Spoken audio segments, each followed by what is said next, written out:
Mark, what's going on? And welcome everybody to Tai Chi to the People from Justice for Hire. So this is today's going to be a new session, a different style of session. I've been experimenting. I'm Coach Jan, and I've been experimenting with different formats for the last few weeks. Last week we put out we had a Shang-Chi special in honor of the film, and I put out on my Tai Chi channel, but also now just a few minutes ago on the Justice for Hire Instagram, the breakdown of the top 5 Tai Chi moves in Shang-Chi. So really cool stuff. I highly recommend checking it out. And this past weekend, before I get to that, Justice for Hire is a cinematic universe that anybody and everybody can join. It's a show that we're producing together. You can join the cast from justiceforhire.app right now, right from our app. And every week we have Tai Chi to the People that we train together on Zoom. And you can donate. It is, it's all free, but if you would like to donate, we always have a cause of the week or a noble cause, charity, etc., that you can donate to. So it's at No Kids Hungry on Instagram. You can donate directly to them, or you can go to noKidsHungry.org, which is their website, and all donations going to them. So that said, this past weekend I had a Tai Chi experience, a experimental class at Shaolin American Self-Defense Systems. And it's always interesting because I invited some folks from Instagram that I had never met before that are in the Tai Chi community. If you are watching this video and you're in the Tai Chi community, I love and appreciate you. My team, meaning the U.S. Tai Chi Push Hands team under Coach Josh Waitskin and Grandmaster out of Grandmaster William C.C. Chen's school, we always experienced, especially under Josh, a lot of pushback from the general Tai Chi community. And the pushback that we get, or that I still get, that I got this morning from one of my videos, that I got this weekend from a practitioner that came and trained. Very nice guy, but it's still woven in there, is a resistance to how we train merit-based achievements, train to essentially achieve things within a systematized way that other martial arts have formalized into a belt system. So I think it's really important to recognize that when you're talking to me or when you're training with me, and one of the things we're going to go on here, talk about today in training is certain things to do and things to remove from your training if you are in the Tai Chi community. And if you're not in the Tai Chi community, this will help you recognize the difference between BS, meaning the stuff that we're not doing here, and the stuff that we want to promote, which is the core mechanics of breathwork, visualization, and body mechanics. The combination of those 3 things, breathwork, visualization, and body mechanics, they belong to no culture.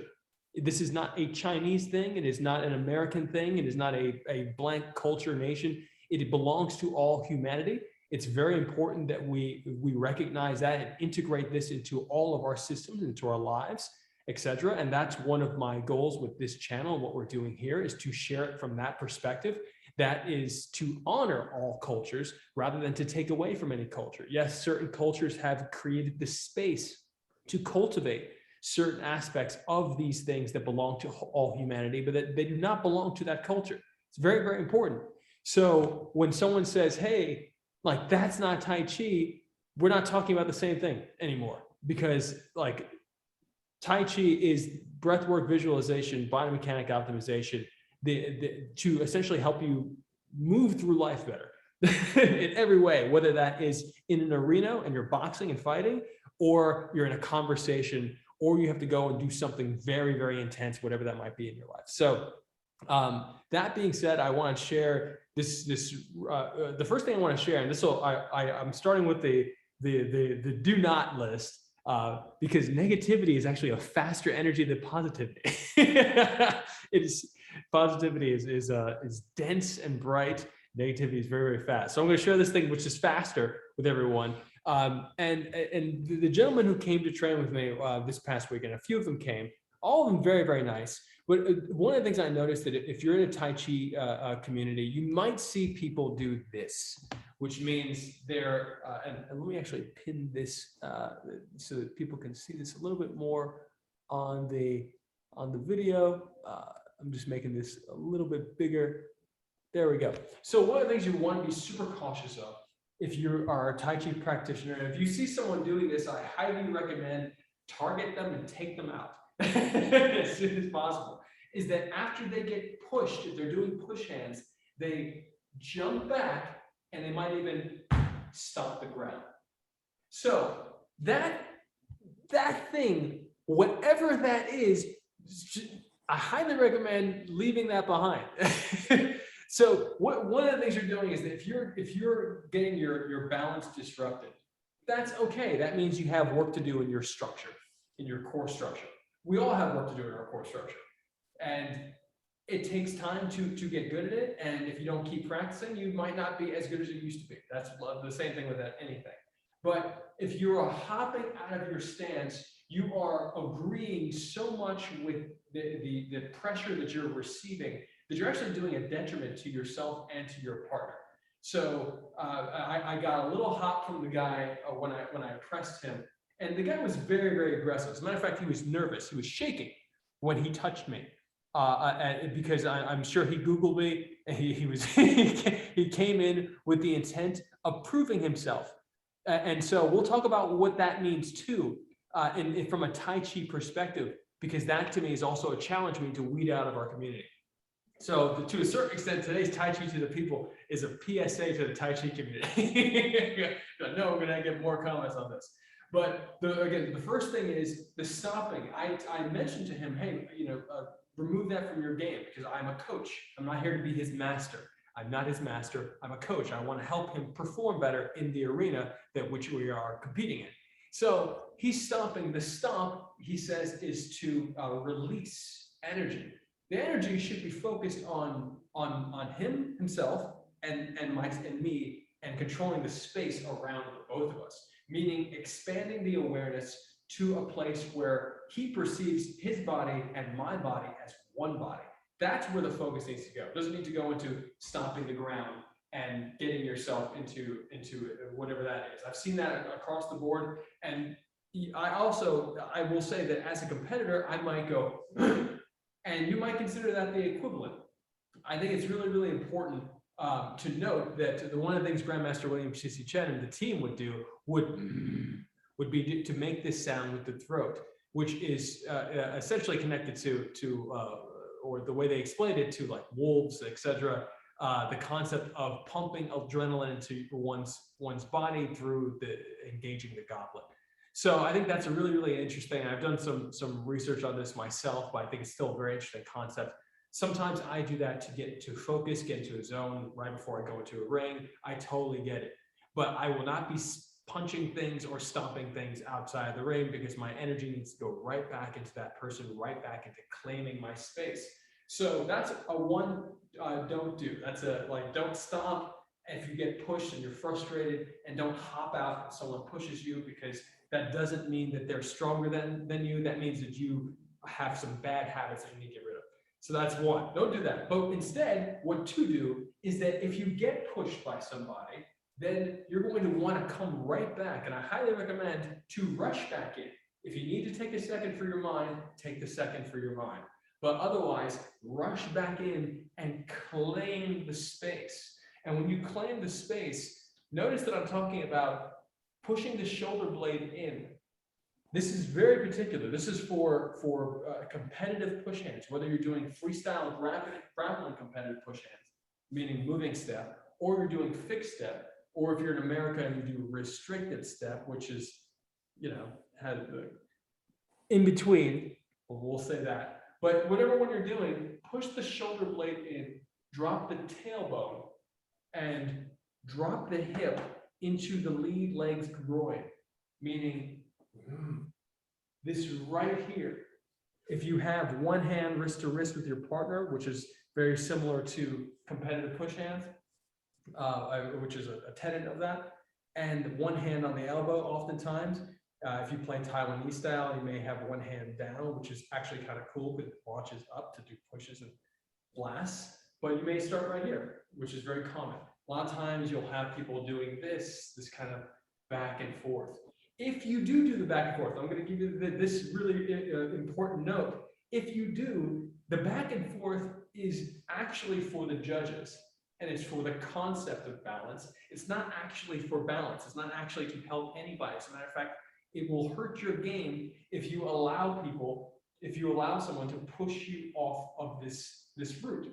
So in other words, your lead leg. So even if the coach or the judge, and I'll probably get pressed on this for this note as well. If a judge is telling you to go back, feign it as much as possible. Do not take pressure off of this front leg. So make believe you're taking the pressure off. It looks like I'm taking pressure off. I have 70% of my weight on this front leg the entire time. Do not give up by going into your back leg because you give up space. Tai Chi push hands is a space control game. So you want to eat space, control space, dominate space by having the greatest level of awareness. And one of the things that you want to do is make sure that you keep the space. And if you're giving up any, it's only a fraction. So let the other guy go back or other girl go back, whoever you're competing against. Do not go into the back leg if you don't have to. And the judges, even if they tell you to not do it, say okay, and then do it because you're in a sport. And they have to be very, very, very particular judges and really pay attention to see that if you're not doing that. And they have to the level of precision that needs to be required for a judge to make that call is the level of precision we actually need in Tai Chi. So like we start getting judges that are actually like, oh, you need to go all the way back. Well, why? Okay, cool. Now let's talk about how we can make the sport better, because there's reasons for this. When you're playing the sport, you want to maintain the space. So we can even hold this posture for a moment and really hold eye and the middle finger of the lead hand. My middle finger is as high as my nose. 70% of my weight is forward. My lead leg. My stance, go a little bit lower. Notice that my stance is collapsing inward. It's like a pyramid. So the structure is going in on itself. From this screen right now, it kind of looks like I'm doing a Wing Chun stance. I am not. I'm actually very much closer to a boxing stance. So the only difference is I don't have my back heel up. I have my back heel down, anchored into the ground. My back knee is falling downward, meaning it's so relaxed. The hip and the knee are so relaxed that they fall straight down. Toe, knee, nose, nose. So a straight line from your toe through the knee to the nose in this posture helps you to maintain the space in the front, the space you're claiming. A slight inflation on the tricep of the back leg's corresponding arm, meaning the hand that's touching your opponent's elbow. Very important. This slight space, anytime you give something, you want to be very conscious of what you're giving. So you want to have that level of expanded awareness that if you give an opening, because this could be considered an opening, meaning that someone can shoot their arm in here and drag your arm out by giving this opening. So you want to know that that's a potentiality. As a matter of fact, you may want to overemphasize it to make your opponent think that you don't have that you're not aware of it, so that they do go for that because you might have a move set up that you want them to do. When you're in this state, especially if you're connected to a partner and you're about to hear go from a coach or a judge, or even for a moment, this still applies to grappling in other senses as well, you're applying pressure, very subtle pressure, on the angles that you want the response from. So I'm giving really particular push hands, sports push hands concepts here. You're pressing. First of all, you may have to fight, quote unquote fight. There may be a little bit of a pressure struggle when you meet somebody that's also claiming space. So if you claim their space, they may push back. They may try to get you toward your chest. So there might be a little bit of a tense pressure struggle here, and that's okay. It really depends on the competition you're in. Again, some may have you do this, but even if you do this, the same concepts apply. It's now moving. So you want to be giving slight pressures, whether it's on this arm, that arm, a combination of both, that set your opponent up for the reaction that you want. So that means that oftentimes, and we're only talking about one layer of thinking because there's a layer beneath this as well, but oftentimes if you push someone back, they push forward. That's just generally how people react, especially unconsciously. So you start to test someone's unconscious reactions by these little slight movements and pressure. So you want to really see if what they're going to do, and you want to potentially even load them up like a spring in a particular direction. And then when you hear go, oftentimes they will push in that exact direction. So you're setting up, you know exactly what move you're going to execute because you know exactly how they're going to, in which direction they're going to move. So if you're pressing them this way, just slightly, they may come back this way, the opposite way. If they come back the opposite way, you may be sliding the one arm under and then throwing them out if you're playing fixed step or even moving step. So you want to set up the move. We'll switch legs, switching lead hand and arm. Remember, straight line from the toe to the knee to the nose. Toe, knee, nose, as Grandmaster Chen says. This back hip relaxes into the lead groin. So it just melts in. As it melts in, the knee drops down. As the knee drops down, you'll feel extra pressure on the ball of the back foot. So you want to emphasize and soften it even more in the ankle. Because when you feel the pressure on the ball of the back foot, that's great. But remember that the anchor of the foot is the heel. So you have the ball of the foot pressing into the ground, and then you soften the heel even more. So now you have that heel anchored, the ball of the foot in the ground, and then focus shifts right back to the front leg with 70% of the weight there. So that means that even the leg that has less weight is firmly anchored into the ground, meaning that you have lots of options. Slight inflation of the triceps. Special attention on the middle finger of each hand, of course. This style of push hands, the way we play, has a deep emphasis on the index, middle finger, and thumb.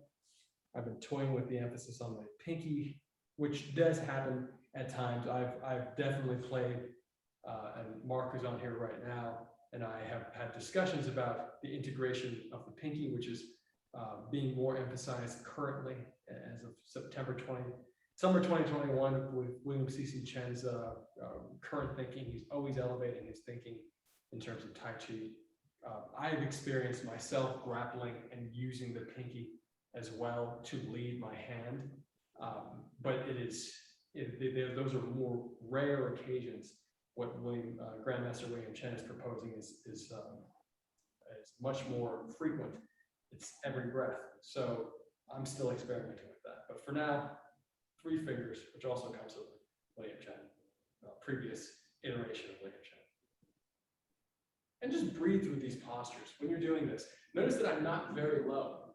So that's the US team style of playing. We have shorter stances. You won't see many of our teammates really low here. You won't see me. You might see Max Chen do that, over a decade ago. But most of the team members will be higher up. Even if we're playing with opponents that are lower, we'll likely still be somewhat higher because we don't play down here.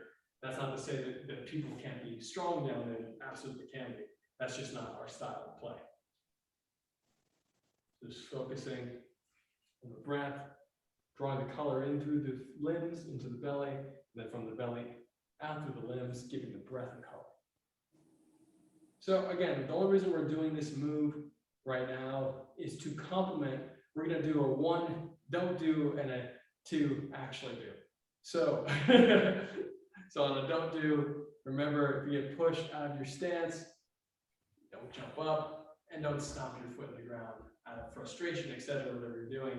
If you get pushed back, come off and come right back in and do your best to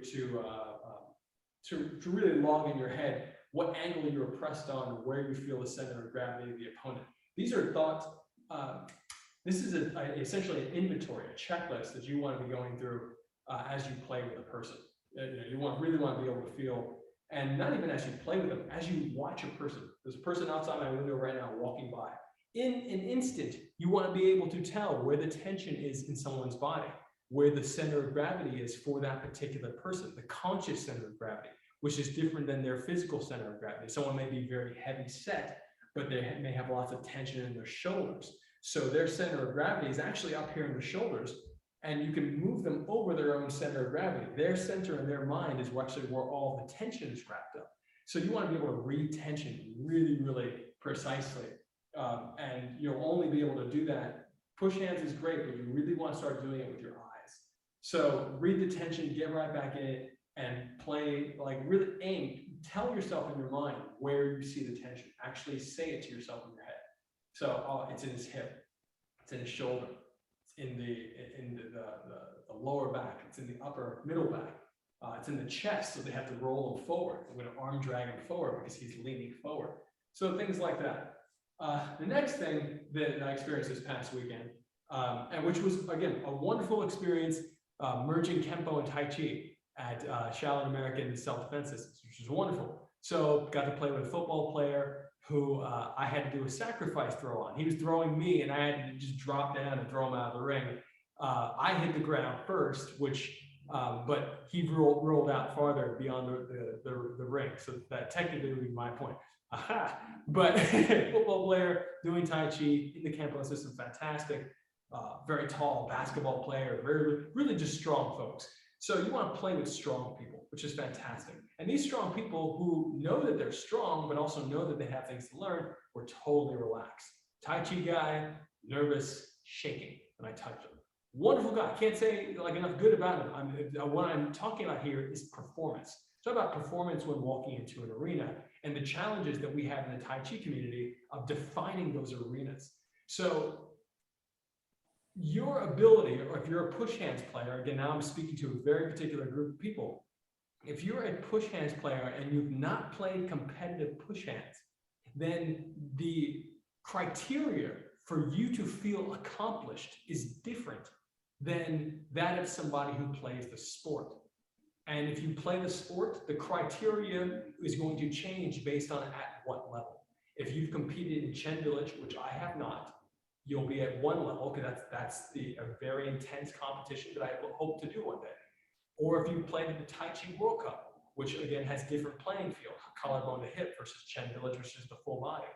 Collarbone to hip is a very precise game. So it's a refined, precise game. Potentially more precise in certain ways than the Chen Village, but again, I haven't played there, so I don't know. But the criteria for me to feel accomplished is to play at the world class, which is great. Not everyone is built for that, not everyone should do that, and you want to really figure out for yourself what helps you feel the best. And of course, hopefully you just feel good about yourself in general.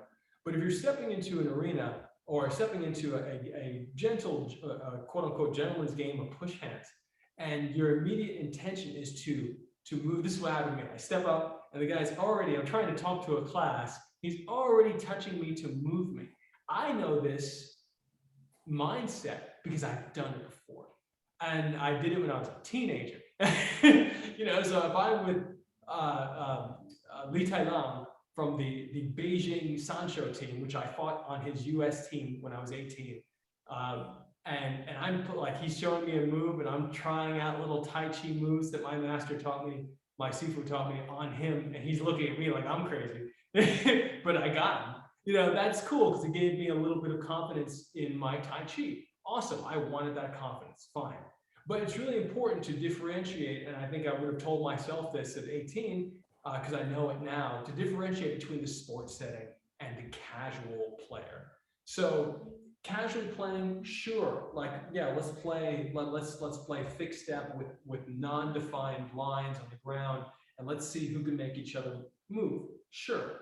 So, but now we're talking about a lot of different things. And like when I played these gentlemen's games in the last few months, this summer in Chinatown, New York, this past weekend in California, the one thing that I noticed that most players are missing is endurance. And the endurance to, one, calm yourself to allow your opponent to have the time to place themselves, but then to actually like have the endurance to keep playing. And I don't mean the endurance of I'm more physically fit than you, the mental endurance to stay calm. So I think it's really, really important. I get it if you're going into a new setting, someone's shaking, etc. I've done that. That happens to me when I go on stage sometimes. That totally happens. But I think it's really important to define what the rules are, especially for me as a coach and if I'm leading a class, and for you, if somebody who's coming into a class with a particular teacher, really figure out what the merit-based achievements are. Like, what are you attempting to achieve in a class? The Tai Chi, and this is where we're going into this is more of a fuzzy don't do.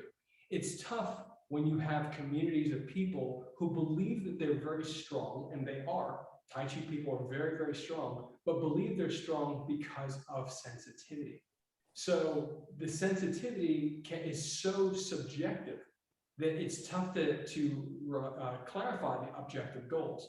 And so if the objective goal is simply to make someone's foot move, okay, well, but when does that stop? And so now you have to, versus the sport version of push hands, which is really precisely done. So sport push hands is the second you lift the foot, point goes to somebody else.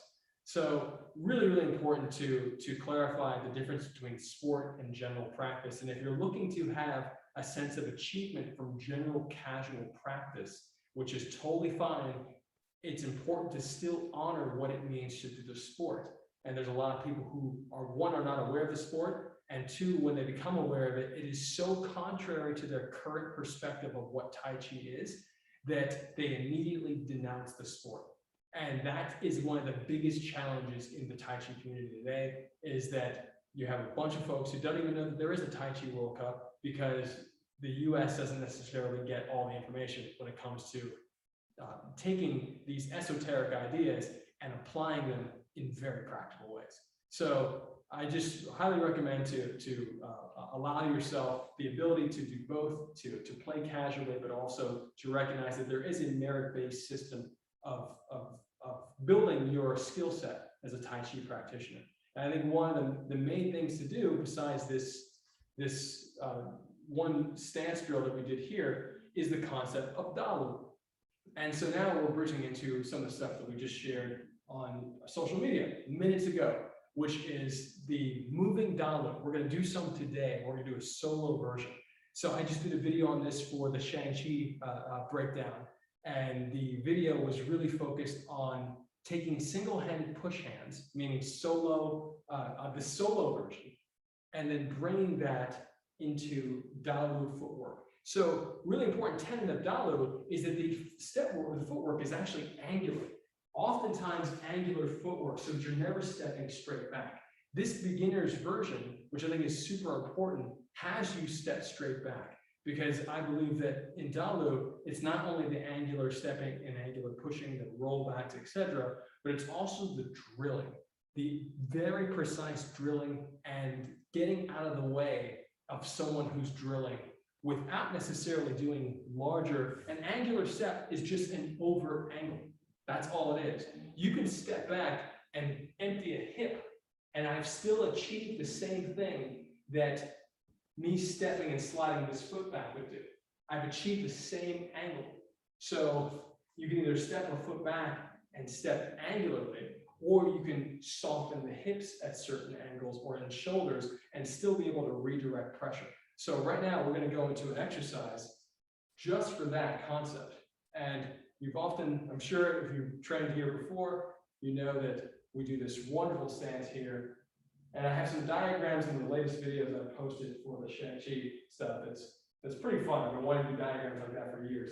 Tailbone drops down, imaginary string lifts you up, so that all your weight's on this back leg, meaning you can even lift this front leg. And let me turn on this light so you get a little bit more.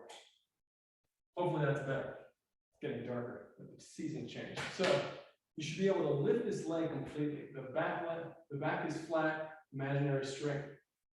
The front hand, you're looking at it like a mirror, and for focus reasons, you're keeping the one hand on the small of the back. Whatever leg is forward, same hand is forward, the other hand's on the small of the back. You're going to inhale, drawing the breath into your belly. And you want to visualize that breath as well. Even though the visualization is another layer, totally different focus than what we're doing right now. But you're exhaling, you want to be able to push that breath through the hand. Even visualize that color, giving the breath a color going through the hand, about an inch or two beyond it. From side view. When I'm in the front, this is called an A-frame, meaning straight line from the back of the heel, from the heel to the top of the head, all the way through the back leg, which is straight, and a straight line from the nose to the knee to the big toe. Notice that it's a little bit different than the other version we just did, toe, knee, nose. So it's the same concept, but just applied differently. This angular stance, this A-frame, is very helpful for counter wrestling, meaning that it looks like you're overcommitting, but because of the anchored heel, you're actually not, your weight is not all the way forward.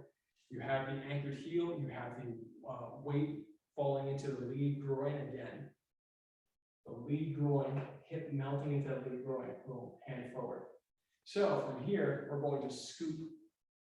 Inhale, scooping, drawing the breath in, you're pulling the body back, looking at palm of the mirror, exhale, shoulder to mirror. Inhale, breath draws it back, look at the palm of your mirror, exhale, shoulder to mirror. So you've done this before. I have lots of videos online about this single-handed push hands drill. When you have a partner, the partner's connected to you, and essentially you're each doing the opposite thing. One's pushing while the other one's rolling back. The other one then pushes and you roll back. So in the Dalu, how this changes is that you do two pushes. One, and this will be your relaxed load, two, throw it back. Notice that load and throw it. So I soften the hip when I turn my waist, and I throw the pressure back. I've redirected the pressure. And on the second push, you press and you pin. Again, I recommend watching the Shang-Chi videos I posted that talk about the pin. I think it's the first time I've talked about it in detail on a video. So you pin your opponent's arm to their chest, you staple it with the hand. And it's not a hard grab and press. It's actually you relaxing into their space, claiming their space. Their hand should be pressed against their body. And if they're creating distance, that's okay. You're at least pushing them back. Once you have this press out, you're going to step forward, meaning you're going to take the back leg and you're going to step and kick. The kick is not a strike, meaning that it's not a round kick, and it's not a sweep, and it's not even a reap. A reap meaning you're kicking the weighted leg. You're actually simply touching leg to lift up, to disrupt the stance. Very slight. It could be considered a slight reap, but it's really not. So anyway, sliding, and you step with the same leg, meaning, once again, you did your press, you did the pin, gentle lift up, and step forward. And then they do two. One, they press you one, exhale. Two, they press you back, they pin you. From the pin, you lift up your lead leg, and you step back. When you step back, you allow all the pressure to go into this hip. You soften that hip, meaning that all the pressure, all the tension in whatever lead leg you have forward, lead hand, that corresponding hip, all the pressure from that hip melts into the opposite hip. So it helps you drop the pressure and angle off of your body. If someone's pushing on you, they'll slide off. So you allow it to slide off, and then you recoil. So you're coiled up now. From the side, you coil up, and I uncoil forward into the press. One, inhale deep. Exhale, two, pin, kick, and then step with the kicking leg forward, press. When you finish this press, you'll have opposite-handed foot forward because you just step the kicking leg forward. This was my kicking leg, it's now forward, opposite-handed foot. Inhale, scoop. Same concept with the waist in the hand. Exhale, press. Inhale, scoop. Drawing back, lifting up. Now you're being kicked. You step back, soften the hip. Exhale, throw it back. One. Inhale. Two. Exhale, out. Step, kick. And if you have any questions while we're doing this, feel free to ask, because I want to make sure I'm describing this in a very digestible way. I am kicked, I step back. And I'll do this sideways now, pressing one. So it's 2 presses each side. Second press, you pin, then you kick. So you're delivering the push and the step. Inhaling 1, exhale, inhaling 2. Now this is their second push. You receive the push, they've stapled you, they kick your leg without being disrupted. You allow your leg to be kicked and lift upward, and then you step back and press. Fun story on this concept right here, the kick. When I was 18, also again, before I got recruited onto Lee Tai Lang's US Sancho fighting team, and Sancho is boxing, kickboxing, Mongolian wrestling. Before I got recruited on there, which my recruitment, quote unquote, is actually I won my spot. I had to train and fight in the tournament, and I got through the whole tournament and got first place in my weight class, 165 pounds, and was put on a team. But while my buddy was training me for the team, I was practicing these exercises called Dalu with my father and my Sifu in New York, our Wu-style Tai Chi Sifu. So with Dalu, you get kicked and you allow the leg to slide up with the kick. So it's a slow pressure, but you're training the sensitivity in your legs so that you're not resistant to the pressure of someone kicking you very hard.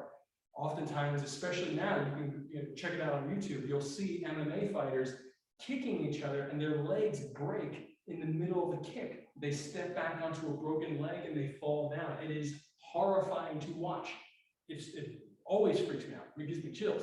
Anyway, so I remember getting kicked by my buddy, who is a Muay Thai international champion. Really, he was much younger then, but a great guy. And he kicks me super hard, and my leg just goes up as if, moving with the wind. And his whole body flips and he hits the mat. And he just jumps up, looks at me, he's like, "What was that?"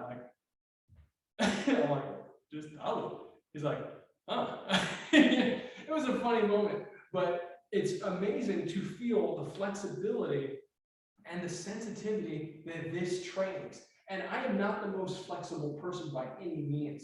So this is just so important for you to be training yourself to allow pressure to move the limb, the leg especially. Because then when kicks come, when pressure comes on the leg, you can really just move yourself right back in. It's okay if someone wants to do it. You just step where you're safe, and then you go for the dominant posture and position. So while we're doing this, let's switch legs, keeping that in mind. So now I have my left hand, left foot forward. My back foot my toes are facing forward. So you can also do it with your back foot 45 degrees, which is easier, meaning that you'll build less strength in the legs, which is fine as long as you do it. But if you want the harder version, keep both toes facing forward, feet parallel. The feet are about as wide as your shoulders. And remember, you should be able to lift this back leg or the front leg up. That's how much pressure is on the back leg. Same hand, same foot forward. One hand on the small of the back. Imaginary straight lifts you up. Eye looking at the palm like a mirror or the middle finger. And exhale, show the mirror. When you exhale, notice that the elbow is down. This is part of the pinning posture. If your elbow is up, that would be very different. So you keep the elbow down. So wherever your opponent moves, you can pin their arm to their body. Sliding forward, scoop, inhaling 1. And then press number 2 and pin. Step with the back leg forward and kick. You lift up. It's a very gentle lift. Just a very gentle lift up. If you got that lift in a fight or whatever sparring you might do, that lift will just help you to turn the opponent the other way where they can't step, and then you got a nice little throw. So you lift up, you step, and then inhale back 1, exhale press, and then they press you 2, and then they kick. So your lead leg goes up, you step back, and then you soften the hip. throw it back. Inhale, 1. Exhale, press number 2, pin. Step, kick the back leg, I'll do it from the side, step, kick the back leg forward, and then continue pressure. So I got a comment this morning from I guess a Tai Chi purist saying that I was not equipped to teach Tai Chi, real fun. And so, but he was commenting on this, what I call beginner's Dalu, essentially not necessarily having an angular stepping. So it's called a big rollback, and a big rollback can be considered this big rollback. So the Tai Chi that I do, yes, sometimes, very rarely, we'll do these big rollbacks, but very, very rare. The circles are very tight, intentionally tight, which is why we're very good at counter wrestling. So we're playing here. This, again, this exercise is really meant to help a beginner who's never done Dalu before. I know lots of expert Tai Chi players who have never been taught Dalu. So, and there are many translations for Dalu, the Great Reprise, Big Rollback. There's lots of different translations for Dalu. And spellings, T-A-L-U, 2 words, or D-A-L-U, 2 words, or D-A-L-U, 1 word. But here, again, the simplest push hands is single-handed push hands, and the simplest way to get someone walking is to just add a kick. Step forward, inhale, 1, back, 2, they kick you allow it, let the pressure in the hips and throw it back, 1, and 2.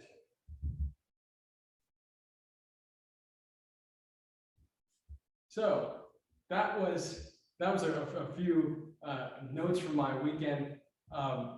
There are lots of do's and don'ts when it comes to the Tai Chi culture and system that I don't want to go too deep into this one because that's a long list. But specifically from this past weekend, the things that I saw were really just players. If you don't have a lot of experience playing outside of your style with non-cooperative Tai Chi people, and what that means that people that may not know what Tai Chi is, it shouldn't matter if someone knows. And I highly recommend playing with people that don't necessarily know or care. As long as they care about you, as long as they care about your body, they don't want to hurt you, then awesome. Then you should play and have fun and learn so that you can make sure you're not developing habits that put you in a compromised place that when you get in front of people who don't do what you do. So I highly recommend training with other styles and just letting people know that there's no problem working on stuff. There's no problem saying, hey, I do something different. I think it's really, really important actually to be able to say that. There's Tai Chi has a bad name.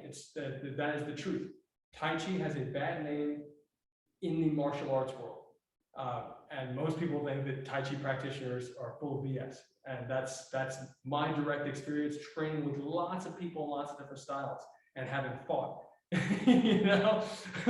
So, and I love Tai Chi, and it's my #1 base family style. So it's a really big deal. I'm just sitting here and hugging the tree while I talk about this. And you guys can join me if you'd like. But I say that because I really do want Tai Chi to have more respect around the world, and so that people can recognize the value within the system for whatever they do.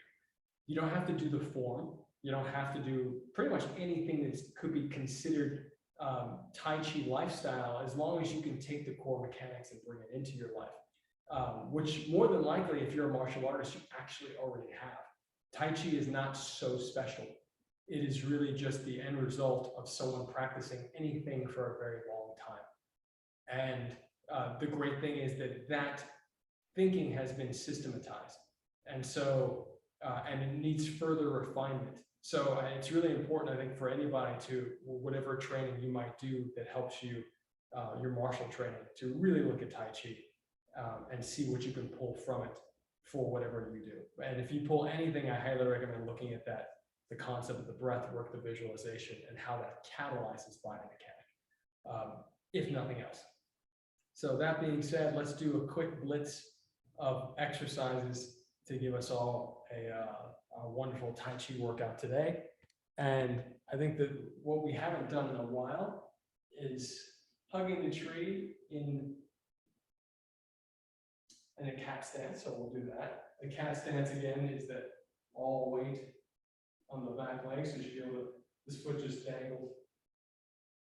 And we'll hold this for 6 breaths.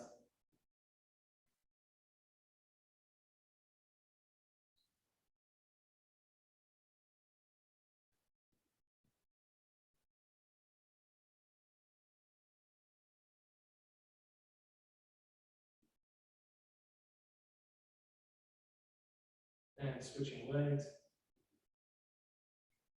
Other foot dangles, 6 breaths.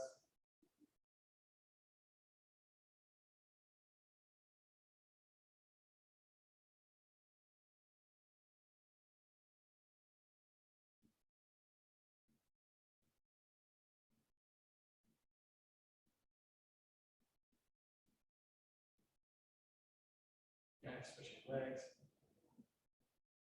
And let's go out and hold this posture. If you've seen it in your forms, perhaps one hand is lifting up and the other one is pushing down. This is actually flipping a body. You're turning someone, flipping them. It's a throw. Boom. So this is a very classic posture. It's also a phenomenal throw. Do it on my 6-year-old son all the time. One hand up. You can have the leg as far out as you want. It's actually been on the Shang-Chi movie poster. What do you know? More brand integration. Shoulder blade forward rather than up.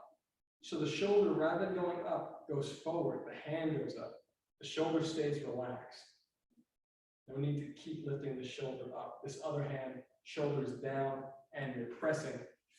This pressing posture is also called a check.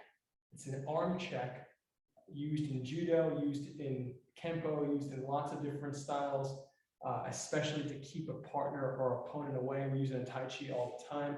Spinning of these fingers in particular, index, middle finger, thumb forward.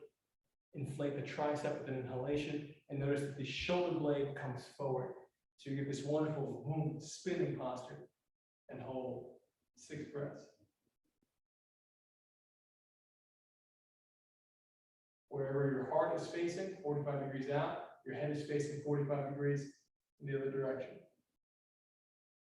45 degrees to the left if your heart is facing right.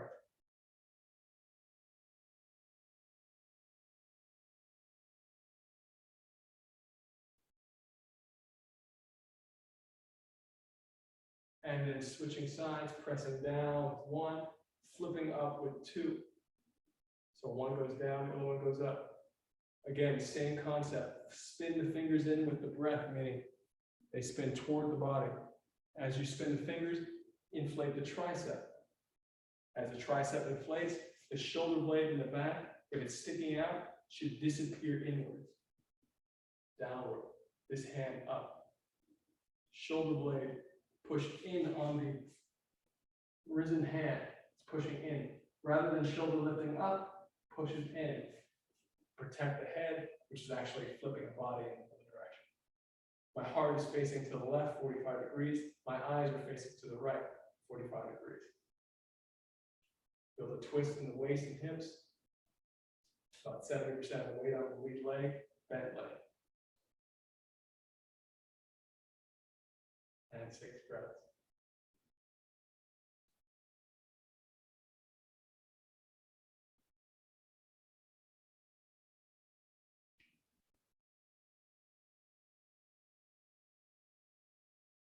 Next posture, single whip with the hand, single whip to the throat. This is from my Shang-Chi video earlier this week, but I got a note from the head of the Shuaijiao Federation, who I have trained with, who enjoyed the video, who gave me notes on the video specifically about single whip to the throat. He said if you're doing single whip on the throat or the face, he recommends pinching these fingers together, a very focused squeeze on the throat, not on the index, but on the middle finger and thumb for the posture. So you have the single whip hand here.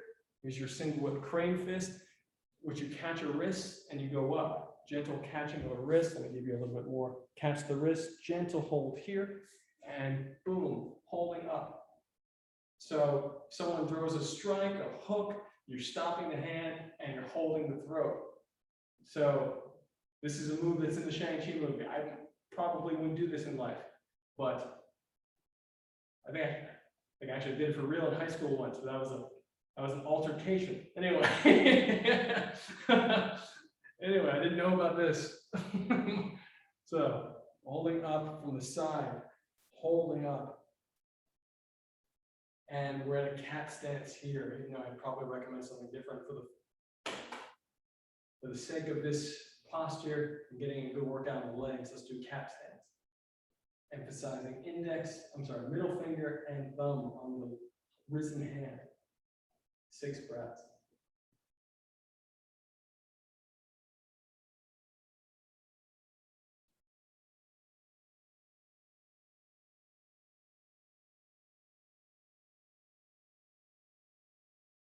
And switching, gentle grab, crane fist, other hand coming up. Boom. Notice that the hip goes up. The hip goes up with the lifting of the hand. This is going around the throat. This finger is pointing, controlling the direction of the head, the index finger. The index on the middle finger and the thumb are pinching the throat. So boom, pinching the throat. The rest of the fingers follow the thumb and the middle finger. So these fingers are the hold, this finger is the direction, which is actually very similar to judo. Mike Swain, judo Olympian, gave me some wonderful notes during a seminar of holding the gi in a very similar fashion. He holds the gi, the lapels here, pulls up as if he's pointing guns up. These fingers are for the hold in his style of grip. So very similar. This is Swai Jiao. Boom, here, capturing out, and boom, hip, feel the hip power, the waist following, whipping forward and up, and holding 6 breaths.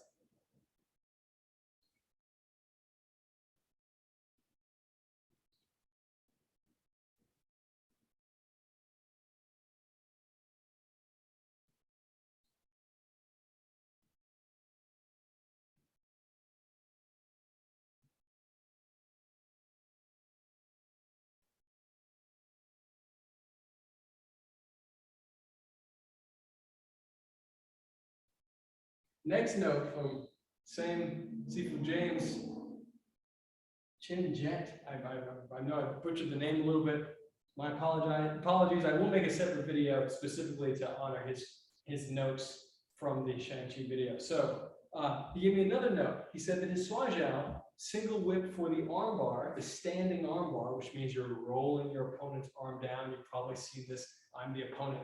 Arm gets rolled down. So he said for Swai Jiao, when you want to achieve the throw, the wrist is higher than the elbow and the shoulder to get leverage. So if you want to turn that roll downward into a throw, which I assume he means kicking the leg out in traditional Swai Jiao fashion, you're holding it higher up. So let's hold higher up here by kicking the leg out and pushing. Then we're pushing the shoulder up and holding the crane fist. So kicking this straight back, holding up, straight line, and I'm about 45 degrees up my body to the corner, pulling up as if I pull the arm out, kick the leg back, meaning that I reach the leg back, and I'm pushing the arm down.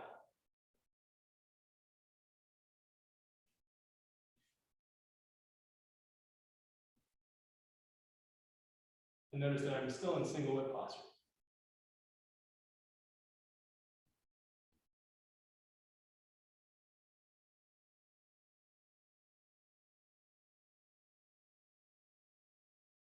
And switching sides on that. So my single whip posture is going to be very realistic. more realistic than the last one I just did, meaning about shoulder length apart, and I'm pushing the shoulder, lifting the wrists, and you can even, if you want, kick out.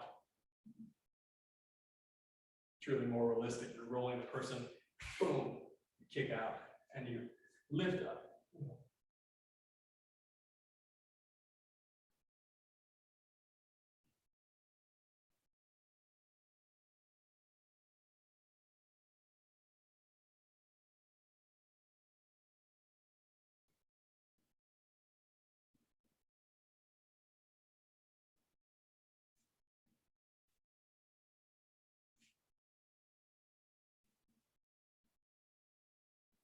Yeah, deep. Draw the breath in. And 2 more exercises.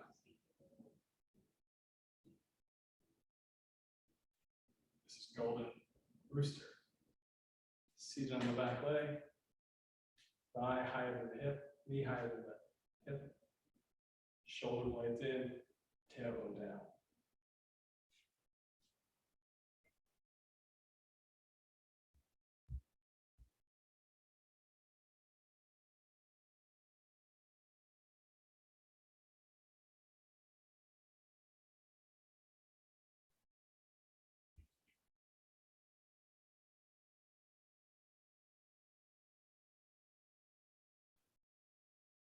And switch.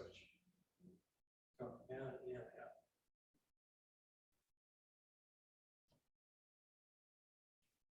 So that pants where it makes it a little tough to get this knee up. I sink a little lower, lift a little higher.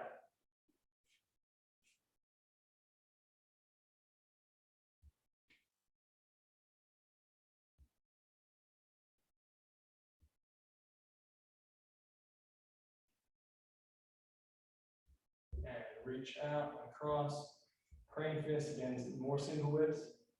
Exhale, pushing out and kicking up. Notice that my waist turns, my arms are both out, like this, elbows down, half moon, crescent moon kind of shape. Eye of the middle finger, open hand, big toe pointing to the middle finger of the open hand.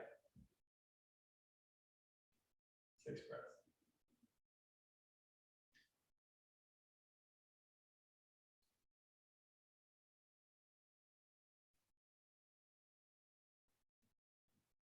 And last one, reaching across, gentle grab, kick up. Turn the waist, leg kicks across, the hip follows the legs, the waist turns. Shoulder blades in, elbows down, eye of the middle finger, crane fist.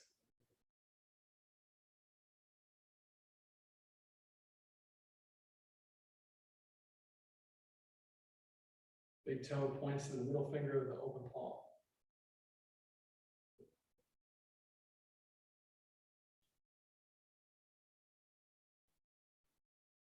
And uplifting head twice.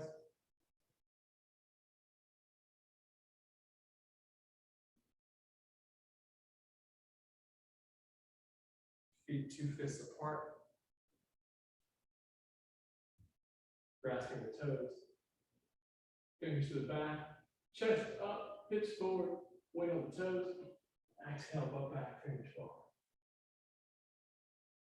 Soften the knees. Inhale it up. Fingers back, chest up, hips forward, weight on the toes. Exhale, butt back, fingers forward. Soften the knees.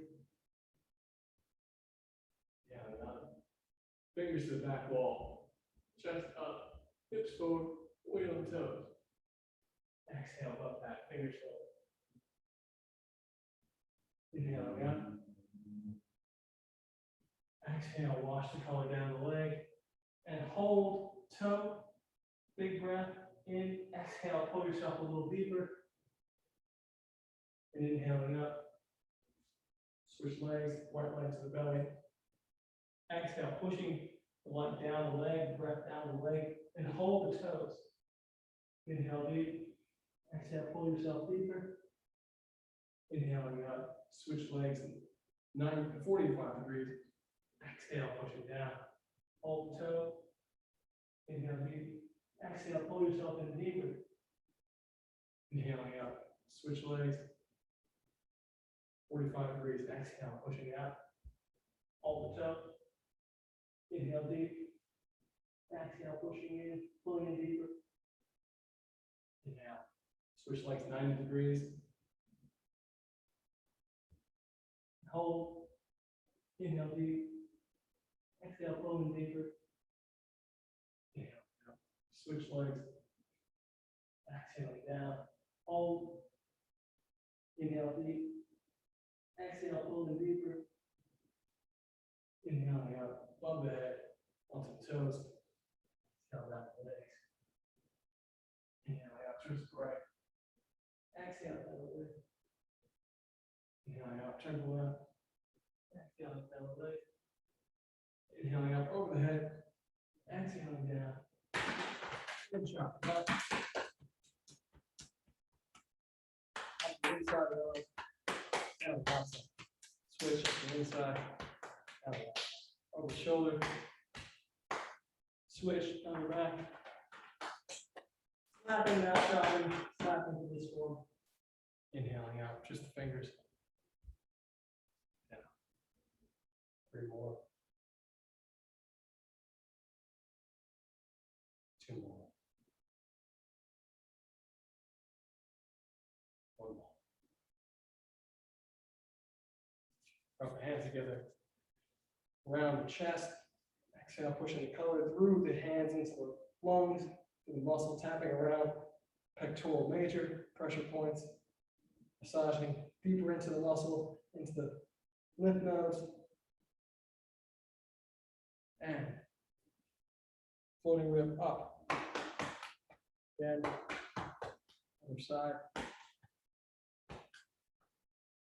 On the floating ribs, very gentle. Crane fist going into the ribs, just beneath the ribs.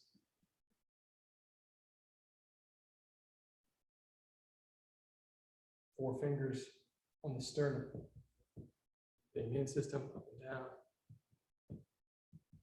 Hook shape, the collarbone. Looking up, relax all the way through the reproductive organs, opening the hand and having it go up on from the collarbone to the chin. Very strong pressure.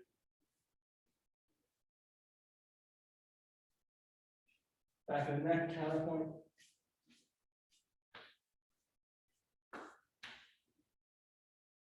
Knuckles, the small of the back, down, circles, back up to the kidneys, and then reverse the circles, going down, all the way to the lower back, coming back up to the kidneys.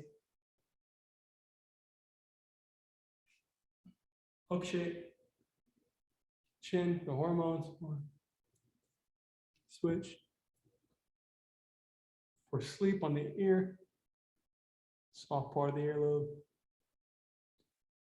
Index and middle finger up, over, down, under, around the ear, over, down, under, strong pressure. Up on the face to the side, release. Up on the face to the side, release. Fingers to the scalp, front to back, back to front. Front to back, back to front, and massaging. Front to back, back to front, slapping. Front to back, back to front. Gentle banging, front to back, back to front. Grab the scalp, knead it like dough. Other one. Other one. Other one. And reverse it. Another patch. Big circles. Another patch. Another patch. 4 fingers at the top of the forehead. And reverse it. Making circles on the temples. And reverse it.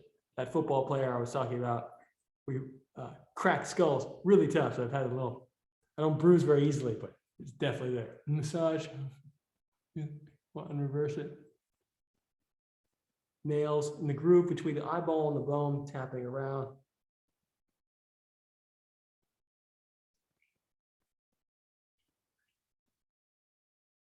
Eyes. Eyebrows. Bridge of nose. Side of nose. Nostrils. the heart, other side, switch. Top and bottom, switch. Side, switch. Bottom side. Tongue. And reverse it. Fingers. Thumbs. And 1, 2, 3, grab. And close the eyes. Inhale, white light. Spread the whole body. Inhale, roll the white light up the front of the body, feet to head. Exhale, roll it down the back, head to heels. Inhale, white light up the left side. Exhale, roll it down the right side. Inhale, white line to the belly. Push it to the top of the head as you exhale. Surround the body like a fountain in all directions, making a big bubble around you. One more breath of white light. Exhale, push into the ground and come back up and around like a fountain in reverse, making a bigger bubble around you. Have gratitude for the body, good people in your life, the space that you're in. Thank you so much. As usual, this has been Tai Chi to the People from Justice for Hire. Every week we are training for a noble cause. So this week is nokidhungry.org, and you can go to @nokidhungry on Instagram and donate directly to them. Of course, every training session is free, but if you want to, always donate. And you can join Justice for Hire, the cast of the cinematic universe, first cinematic universe built with a crowd, and a show that we're producing together as a community at justiceforhire.app. So you can join and become part of that right now. I'm Coach Jan. You can check out my Tai Chi videos on Coach Jan's Tai Chi on YouTube and at Jan's Tai Chi everywhere. And we love you guys. At Justice for Hire everywhere too. I'm going to stop this recording now.